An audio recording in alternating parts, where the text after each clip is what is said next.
Hello, everybody. This is Mr. Lu. In 2025, there'll be a few major events that will happen either internationally or locally that will potentially shape or shake the entire financial well-being of all of us. And I think it deserves some attention. I'm going to bring all of you to these events that could happen. And let's analyze what is the impact that's likely happened to all of us, shall we? The first major event will be in 2025, second half of January. There will be CPFSA closure for those people that are 55 years old and above. Now, for quite a lot of people, it will not mean anything because most of Singaporeans would not have enough money beyond the FRS. But there will be quite a significant group of people, especially in the 186I community, they'll be affected because we have pursued a strategy that we want to max out the SA as much as possible.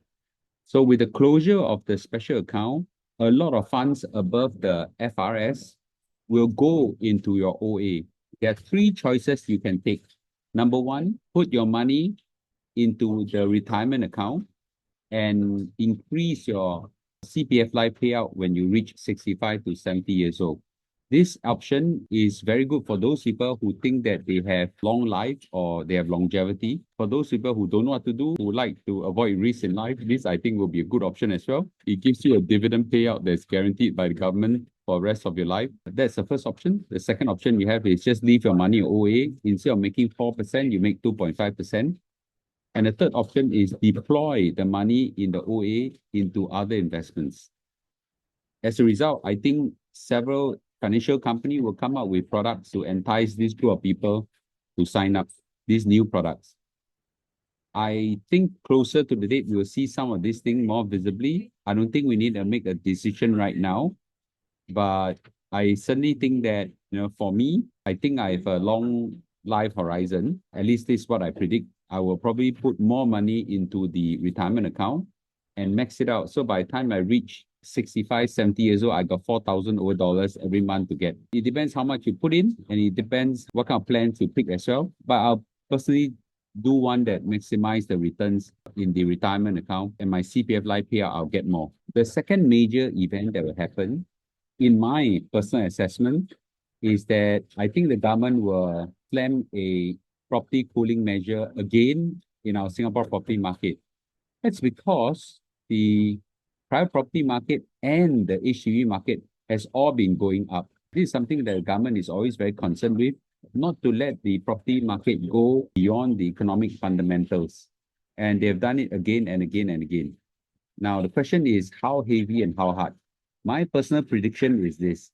If the property cooling measure is going to happen before a general election, it's most likely going to be what I call a Mickey Mouse measure. Not real high impact, moderate impact, and not so effective, but enough to chill some heat off the market. But I don't think it will be serious. But if it's done after GE 2025, I think it could be hard and heavy. This is my personal prediction because property cooling measure affects everybody. Even though you're not selling, when you see your property value going down, you might not be happy. So I think there are political implications as well. So my personal thing is that the property cooling measure is bound to happen. Whether is it going to be a hard or heavy one depends on the timing. So I can't predict the timing of it, but I certainly think that, it is highly dependent on whether it is before or after general election, which I'll see. Now, in 2025, I do predict that there will be a trade war. And that is because Donald Trump has already promised that he will slam tariffs on many countries for different reasons. And given that the US is the biggest consumer market for the rest of the world, a lot of countries will be hit. For example, right, in November, he has threatened to slap 100% tariff on a group of nations called the BRICS if they try to replace the US dollar with another country. BRICS is the whole range of countries, Brazil, Russia, India, China, blah, blah, blah, blah, blah. And if these countries were to do it, he will slam 100% tariffs on them. I think this country will take it very seriously. And he also said that he will slam a lot of tariffs on China and on the rest of the world as well. To Singapore, this is really a serious matter. Singapore essentially is an export-oriented economy. Any destination country that has tariffs increase on us, whether directly or indirectly, will have a very strong implication. And we are really dependent on export for a living. So if this were to happen, there could be a strong implication on us. We cannot just be thinking that if Donald Trump hit a tariff on the country, what's the impact? Because the country is not going to be sitting there, quite let him slap them with a tariff. They will respond with tariffs as well. And then Trump may in turn slap another tariff and then respond. And then it just goes spiral up and out of control.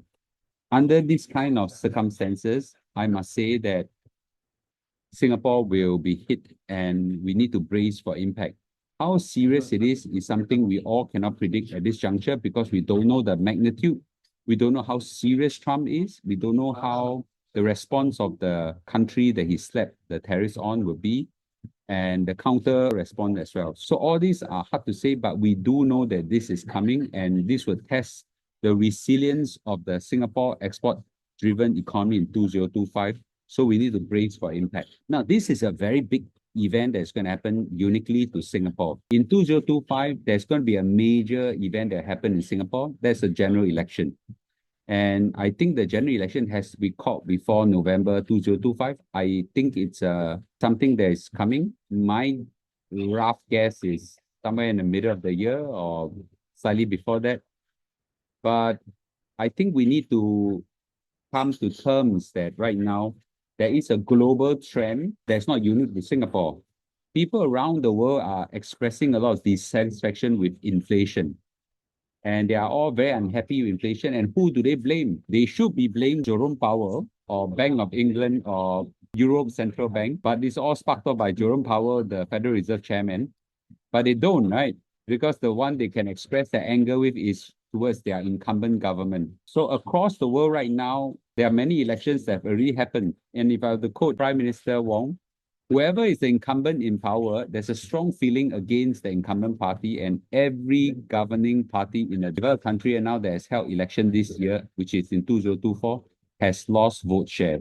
Some incumbent government were being unseated as well. Now, I don't think that will happen to Singapore, but in Singapore, we're going to face a similar trend as well. I don't think we can be shielded from this kind of sentiment. Prime Minister Wong have actually addressed the unique political challenge in Singapore.